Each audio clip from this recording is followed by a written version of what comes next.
បងប្អូនទាំងអស់គ្នាបងប្អូនដែលទៅតែបញ្ចប់ថ្នាក់ទី12ក៏ដូចជាបងប្អូនដែលកំពុងតែសិក្សាភាសាបារាំងកម្រិតដំបូងឬកម្រិតទី A1 A2 ឬក៏ B1 ឬក៏លើសហ្នឹងអូខេឥឡូវនេះយើងមកសិក្សាអំពីអត្ថបទ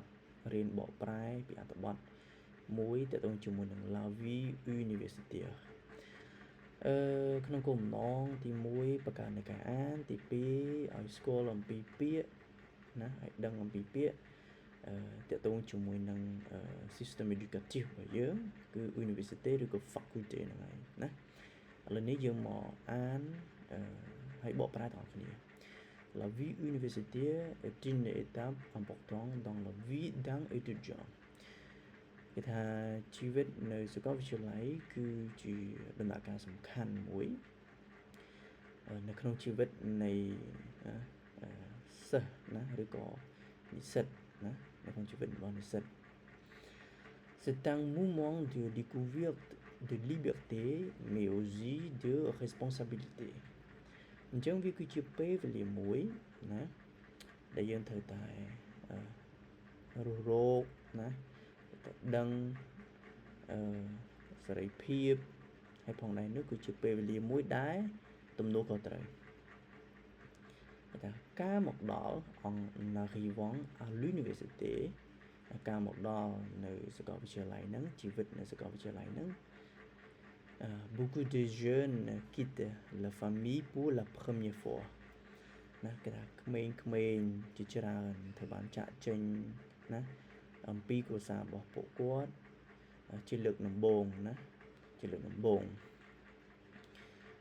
Ils s'apprennent à organiser leur emploi du temps à gérer leurs études et parfois même à vivre seul អញ្ចឹងពួកគាត់នឹងទៅសោតណា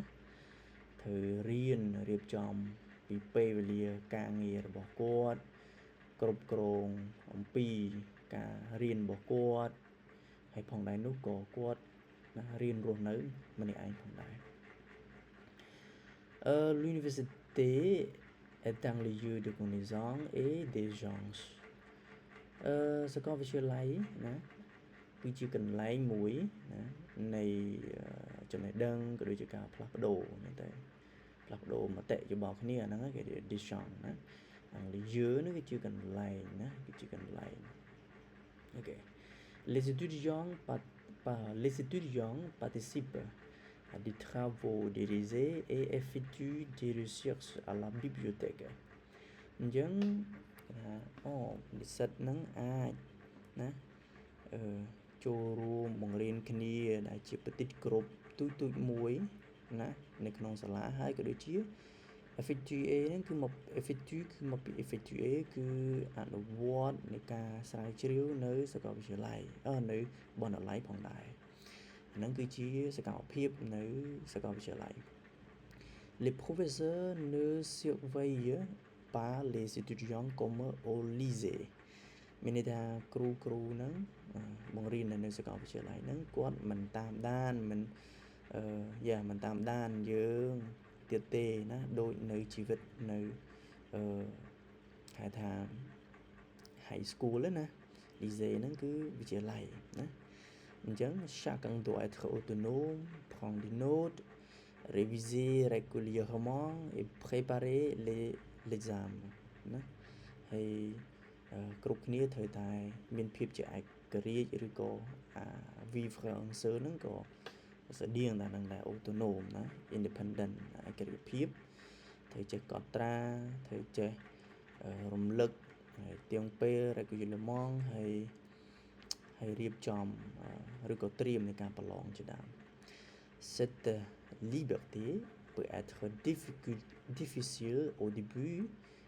mais ça aide à devenir plus responsable et indépendant ចឹងគេថាcette liberté ហ្នឹងសេរីភាពឬក៏ជីវិតនៅក្នុងសាកលវិទ្យាល័យហ្នឹងវាលំបាកតែដំបូងទេវាអាចលំបាកតែដំបូងទេប៉ុន្តែវាអាចធ្វើយើងក្លាយជាមនុស្សដែលទំនួលខុសត្រូវនិងឯករាជ្យភាពណាឯករាជ្យភាពអូខេគេថា En dehors des cours ក្រៅពីជីវិតនៅសាកលវិទ្យាល័យហ្នឹងឬក៏ការសិក្សាហ្នឹង La vie université est aussi faite de rencontres et d'amitié អញ្ចឹងយើងអាចមានការណាត់ជួបដែរមែនទេយើងជួបជុំមួយមិត្តភ័ក្តិមួយអីហ្នឹងបង្កើតជាមិត្តភាពអីចឹងទៅណាដូចជាគេà la cafétéria à la cafétéria cafétéria dans les clubs d'études ou à la bibliothèque ចឹងទៅណាដូចជានៅហាងកាហ្វេ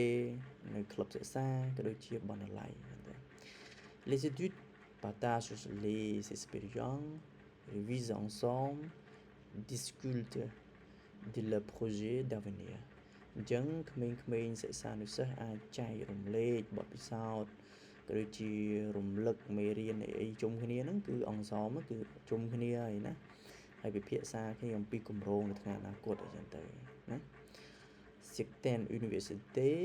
proposent des activités culturelles, sportives ou associatives qui permettent de se détendre après le cours et développer d'autres compétences អញ្ចឹងសាកលវិទ្យាល័យមួយចំនួនក៏បានផ្ដល់នៅសកម្មភាពជាលក្ខណៈវប្បធម៌កីឡាឬក៏សមាគមបង្កើតជាសមាគមអីទៅដើម្បីអាចឲ្យក្មេងៗទាំងអស់ហ្នឹងឬក៏សិស្សានុសិស្ស